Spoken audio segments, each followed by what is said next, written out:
Hi, Jill. Hi.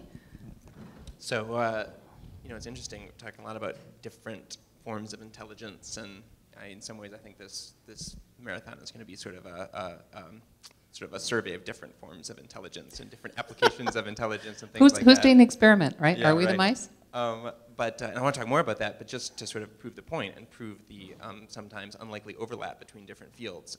You guys actually mentioned Frank Drake. Yes. And so I only know Frank Drake because of the Drake equation. I'll try to characterize it really briefly in case people in the audience don't know, and you can correct me if I'm wrong. But it's this notion that we can kind of get a rough ballpark estimate of how much life there might be in the universe by taking the number of galaxies multiplied by the sort of percentage that we think have solar systems, by the percentage that we think might have habitable planets, by the percentage that we think might have life, and you go from a big universe to sort of a small number of potential planets. Does that sort of characterize it? Well, it's a big universe, and so if the fractions are reasonable, it's a large big, number of planets as well. It's a big number. So for many years I worked at a TV network here in San Francisco, very different from the SETI Institute, but you would have actually been shocked to see how many times we invoked the Drake equation, or sort of a twist on it, and probably a pretty naive twist, when we talked about, okay, so if there are so many people in the country, and this many of them perhaps know something about some issue, and then that percentage has a video camera, and that percentage is going to think to upload it to our website, and that percentage will actually, when we end up at actually a very small number that we can put on TV. Well, actually, it's not so much the Drake equation. What you were doing is invoking something that we usually call Fermi questions, which are questions about a topic for which you think you have absolutely no answer, no knowledge. But if you start, and the most famous one, I think, is how many piano tuners are there in Chicago? How many piano tuners are there in Chicago? Well, it's not a number you'd know off the top of your head, but you can start by thinking about how many people are in Chicago, how many people are likely to have pianos, how often does a piano need tuning, etc. And you can work in that way to numbers that are much better than an order of magnitude, which is, for astronomers, that's pretty good. I love that. I love this notion that there are tools, sort of cognitive tools and tricks to the trade that we can use, anywhere from sort of a management consulting to your work at SETI to our work at a cable TV network. One of the things I was thinking of is, as you were talking about experiments with dolphins and thinking about ways of sort of thinking about other intelligences, like sort of a question that occurred to me is, and you might have sort of concrete examples of this, or maybe more speculative examples, but how could SETI's work, just thinking about other kinds of intelligence, be useful to us here on Earth with other people? Gee, I'll pay you later. I think, I am the ultimate Pollyanna perhaps, but I think SETI can change the world. And it can do so in the following way. Many people are interested in SETI. Many people don't yet know about SETI because we have not yet told our story well enough. But if we can get the world actively involved in the search, and after all, if there's any problem which is global, this is certainly one. The environment is another, but there aren't any signals being sent to California. They're being sent to the planet Earth. So if we can get people actively involved, so they think about it, they actually think about their connection to the cosmos. The fact that the iron in the hemoglobin in their blood was cooked up in a massive star 8 billion years ago. And they are intimately connected with the universe. And SETI and thinking about someone else out there, to me, what it does is it's an opportunity to hold up a mirror to all of us on this planet in a way that makes us see ourselves as all the same, all Earthlings, right? And maybe it can trivialize the differences among humans that we're willing to spill blood over. So I think SETI can help to change the world. I like that a lot because it sort of puts light to this notion, and we were hearing this a bit before, of sort of science as, cold and rational. You're really talking about science as an engine for empathy. Absolutely. Maybe science is an engine for exploration. And I think that's, well, as I said, it's a lot of fun, but it can actually make a difference. We know the world's interested in SETI. SETI at home is fantastic. Experiment in distributed computing. Well, and you talk about, and I don't know if you guys thought about it this way or not. So I was a SETI at home user. I remember running it on my old blue iMac in my dorm room at Michigan State University, and like, I mean, it could have not. It could have been sort of like piping into nowhere. It could all have been a sham, and it still would have been a incredibly effective tool for communication, because that was always on my screen, and I was always explaining it to people, and they were going, "Oh, wow, that's really cool." But then after a while, it was too passive, I think. You think? You were paying the electrons out of the wall, right? We weren't getting your think-ons. We weren't. So SETI at home, yes, you can turn the crank and you can do service computing, and it's fabulous, and it's launched this whole suite of new scientific explorations that can be done by people at home. But I want to take that another step farther. I want to get you involved so I can tell you the SETI story, so that I can help to trivialize the differences among humans. So that's really interesting, because I want you to make the search better, because you're cleverer than I am. Different forms of intelligence, very different forms of intelligence.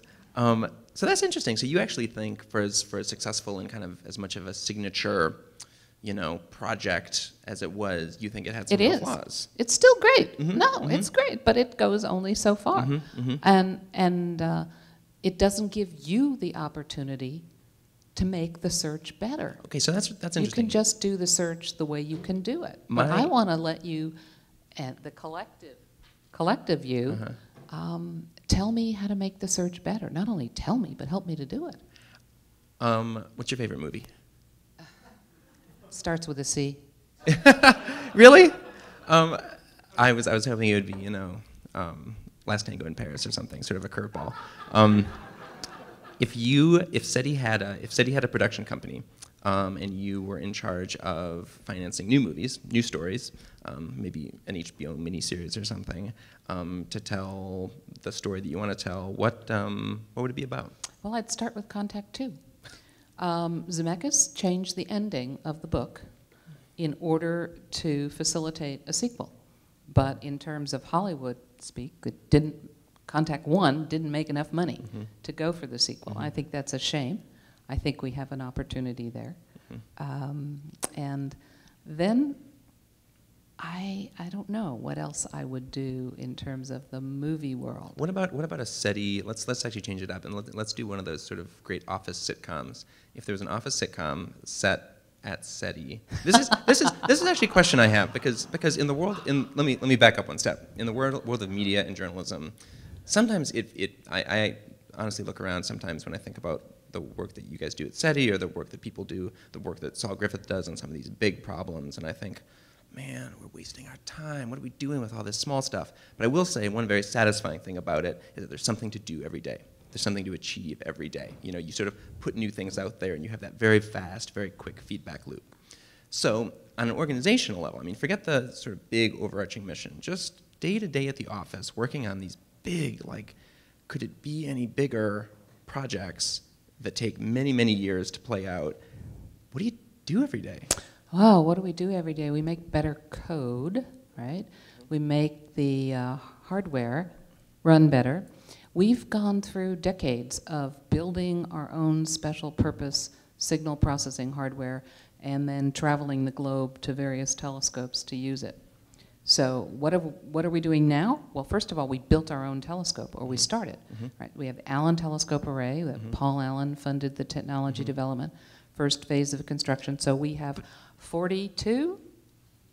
Anybody guess why? 42 telescopes. We'd like to grow it to 350. But break that down. But that's to be able to get on the air day and night. When we're talking about that telescope project, is it when you break a telescope project down, because I really have no idea, it's such an abstraction to me, the idea of complete abstraction, the idea of building a telescope.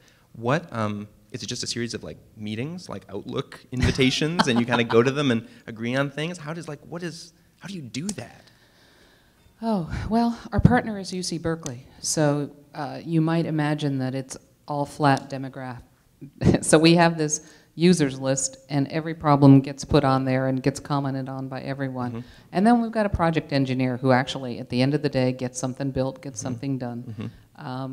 We had the luxury of having a couple of years to do technology development. Just do that. You need a feed, you need a receiver, you need an antenna, a shape, you need a backbone of computing, you need code that actually moves the telescope. And then you need the back end stuff that finds the signals, and that's what we've been doing for years. But all of these pieces, people went off into their labs and they had fun, they played. They came up with lots of innovations. There are 12 patents that we have so far on building this thing. And now we have the telescope and we have to use it. So day to day, oh, why didn't that script run last night? Why didn't, why did the telescopes, the 3 telescopes that can possibly collide, why did they shut down? Well, because they almost collided. So what's going on? That kind of thing. And if you came to a weekly meeting, you would see that the people who work with me figure they have more than enough to do on a given day, and they wish that I'd stop having new ideas because, oh, who's going to do that, right? Are there office politics at SETI? Oh, there's office politics in the world. Right. We're people. We're people. And I have people who worked at SETI for a very long time. They're very loyal. I'm very loyal to them. But yeah, sometimes the mice want to run the farm, and sometimes I want to say, no, we're going in this direction. So we actually have an epiphany happening at the SETI Institute. We have done our research in a stovepipe. We've done it in isolation. We had our own special purpose hardware that we had built, so really nobody else could help. But now we're just throwing that out the door because servers are fast enough. The commoditization of the search for extraterrestrial intelligence. That exponential, thank you, Sir Moore, or Lord Moore, or God Moore, whatever. It's great. And so it's now software only. So we can invite the world in. But that's a very uncomfortable place when you've been doing it all yourself. So learning, adopting a new culture to work in the open world, leaving the cathedral, joining the bazaar, not getting mugged, and really enjoying it, right? That sounds like that could be a great. Someone needs to write that essay, "Mugged in the Bazaar." That would be a good sort of. Well. Boy, you read some of the emails I get, and you feel, right? Oh, gee, that hurt. What you said? You used the word vocation earlier, which is one of my favorite words, because I feel like we probably don't use it enough these days. Actually, was this kind of work? When you think about your career and your path towards this kind of work, was it like a piece of iron from a far-off star being driven towards a magnet, or was it much more sort of meandering and you found yourself here? No, I got an undergraduate degree in engineering physics, then did a PhD in theoretical astrophysics, wondering how little stars that are too small, and I named them brown dwarfs. I used Lawrence Livermore bomb codes to model these stars. It was really a lot of fun. Wait, bomb code? Oh, you mean this sort of the simulations for the explosions of nuclear bombs, and you? Yeah, nucleosynthesis. Oh, that's what a star does. That's what a bomb does, right? So I was having a great time with brown dwarfs. I had a postdoc to work on that. I wondered why the public should pay me to have such a good time. But then just as I was leaving Berkeley, about to take up my postdoc, somebody gave me the Cyclops report, which was a NASA Ames Research Center and Stanford summer study on how to build a detector for extraterrestrial intelligence. I never thought about it, and they gave me this book because my first year of graduate student, many, many years before, I learned how to program the world's first computer, mini computer. Anybody here remember the PDP-8S? No, too young, too young. It was amazing. We had something on our desk that was a computer. It had 64K of RAM, but heck, it was on our desk.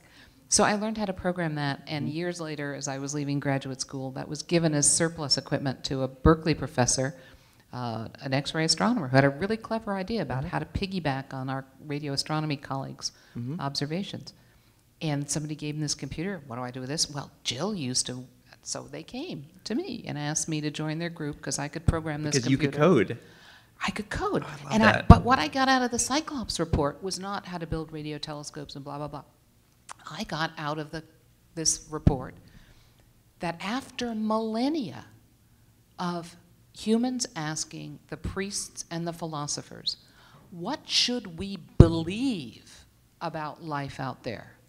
We suddenly had some tools as a result of World War II and radio astronomy that we could actually do a scientific exploration. Belief could be thrown out the door. It wasn't relevant. We could explore and try and find out what is. That's what got me hooked on SETI. That's what I've stayed hooked on. That's why it's so enjoyable. Do you think that just this notion that code and the ability to sort of speak this language was a doorway for you and sort of your entree into this? Do you how important do you think that is across the board? I mean, certainly for scientists and engineers, increasingly for journalists, it's important. But would you make code like a fundamental literacy for, say, everybody in school, or do you think that's going a bit too far? I worry about if we don't do that, we're all so dependent on somebody else's coding. I think that it would serve us all well to know a bit about the fundamentals of what makes the things that we rely on work. How does the world work? The world works on code. And we should, in fact, understand a bit of that. A little bit. I always wish that instead of learning trigonometry as triangles, I would have learned it as video games. Because if you look at the code for Super Mario Brothers or whatever the newest sort of like pointing, shooting, killing video game is, it's just like trigonometry. It's just tons and millions of little bits of trigonometry every second. Exactly. I feel like as a high school I would have been a lot more interested in that than I was in. I think there are a lot of high school kids that are more interested in that than what's going on in their classroom. Because suddenly they can make that connection. Yeah. Interesting. One of the things that I really appreciate about science and scientists is the language. As a writer, I always just like the fact that you have things like the Cyclops report and brown dwarfs and quarks. There's that, and you mentioned before. Oh, we do it to just pull your leg. Yeah, no, right? you've said this a few times about the sort of the fun of it, the sheer fun of it. And I think there's a lot of people who really love their work and believe in it, but they might not actually use the word fun. Or they would only use it in sort of very specific sort of parts of the process, and the rest they say, well, it's a slog. I think of politics. I think of public policy. I know some people who are true believers and truly believe in what they're doing, and they do a good job, but they don't call it fun. How important is that? Oh, science is a slog too. You don't get any answers without really working at it, and you got all of the politics and all the nasty stuff that you have in any other realm of life. But it is overall fun because you get to set the rules. And so people might say they were passionate, they were compelled, they were inspired. But at the end of the day, I have to say, figuring out puzzles is fun. Like a game, like a crossword, like a Sudoku. Absolutely. Like a great game of the universe. A giant Sudoku. Exactly. Biggest Sudoku ever. So, one thing that I wish that if you can continue the conversation. Saul, I think, said that some of his wife's family are evolutionary. They don't believe in evolution. How do we move forward in a world of science and technology with that increasing, it seems to me, increasing percent of our population that doesn't get something that's so fundamental? Or everyone doesn't sort of believe the same story, or they don't right. sort of believe. And it's just a story that's presented at the molecular level. All right, we'll keep it going.